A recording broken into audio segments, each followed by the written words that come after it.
আমি মাননীয় স্বরাষ্ট্রমন্ত্রীর দৃষ্টি আকর্ষণ করে বলছি, বাংলাদেশের মানুষের কপাল এমন যে মরার উপর খাড়ার ঘা সব সময়ই থাকে। মাননীয় স্পিকার, ব্রুট মেজরিটি সবসময় বিপজ্জনক। অতীতেও আমরা সংসদে যখন ব্রুট মেজরিটি দেখেছি, সেটা পরিণতি খুব ভালো হয়নি।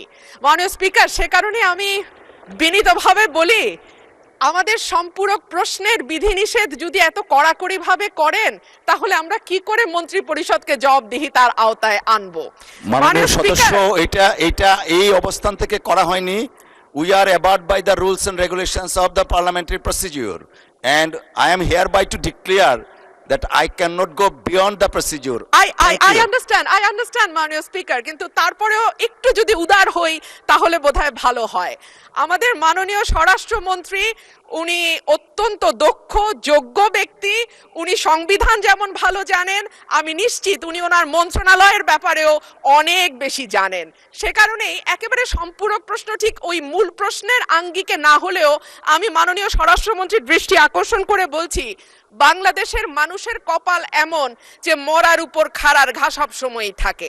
দীর্ঘ 15 বছর গুম, বিচার বহির্ভূত হত্যা, হেফাজতে নির্যাতন, নেতাকর্মীদের ধরে নিয়ে গিয়ে পা ভেঙে ফেলা, অসুস্থ করে দেওয়া, এই কালচার ছিল। এরপরে অন্তর্বর্তীকালীন সরকারের সময় মাননীয় স্পিকার, আমরা দেখলাম মব কালচার।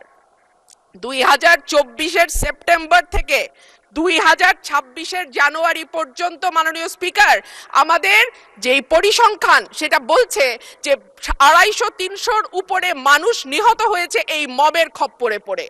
আমার মাননীয় স্বরাষ্ট্রমন্ত্রীর কাছে প্রশ্ন, যেহেতু একটা খারাপ কালচার বাংলাদেশে শুরু হয়েছে এবং আমি নিজেও 21শে ফেব্রুয়ারি সেটার একজন ভুক্তভোগী, সেটা বন্ধ করার ব্যাপারে সরকার কি মেজার নেবে এবং স্বরাষ্ট্রমন্ত্রী এই ব্যাপারে কি কি পদক্ষেপ নেবেন? ধন্যবাদ। ধন্যবাদ মাননীয় সদস্য। মাননীয় মন্ত্রী। মাননীয় স্পিকার, আপনাকে ধন্যবাদ। মাননীয় সদস্যকেও অনেক বেশি ধন্যবাদ দিচ্ছি। এই মব কালচারের ইস্যুটি একটা ডিফারেন্ট ডিবেট, আলাদা ডিবেট হতে পারত। যত পরিসংখ্যান তিনি দিয়েছেন 24-এর 5ই আগস্টের পর থেকে এই 26-এর জানুয়ারি পর্যন্ত, সে পরিসংখ্যানটা আমার কাছে নাই। তবে আমাদের কাছে অনুমান আছে। আমরা সরকারের দায়িত্ব পেয়েছি, আমি এটা ক্ষমতা বলতে চাই না, আমরা এই রেসপন্সিবিলিটিটা পেয়েছি। এই দায়িত্ব নেওয়ার পর থেকে আজকে আমরা প্রায় 45 দিনও এখনো হয় নাই, 1.5 মাস হয় নাই। এর মধ্যে ঠিক মব নয়, মবের মতো, কারণ এখানে ডেফিনিশন আলাদা করতে হবে।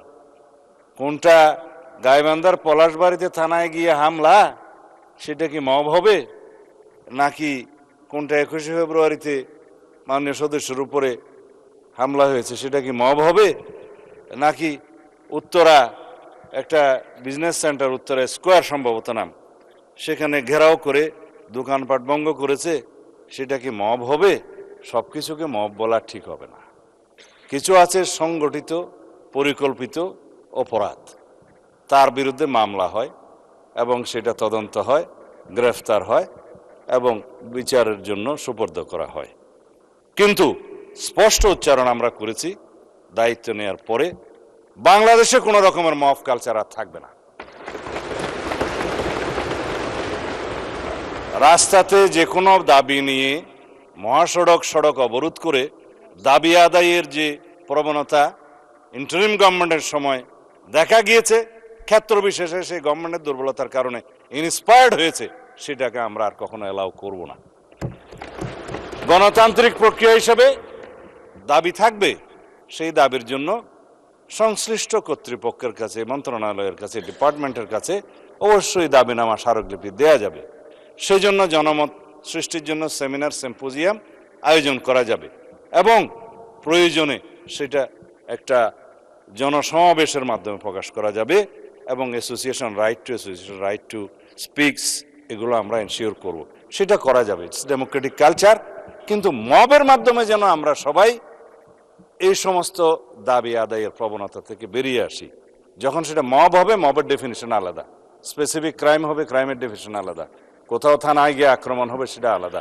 আমি এই প্রসঙ্গটা এখানে তুলছি না, কারণ এটা একটা রাজনৈতিক বক্তব্য তখন হয়ে যাবে। কোনোদিন যদি সেই বিষয়ে কেউ নোটিশ দেয় সেটা করব, অথবা আমারও ইচ্ছা আছে 2-1 দিন পরে 300 বিধিতে আমি একটা বিবৃতি দেব। ধন্যবাদ মাননীয় স্পিকার।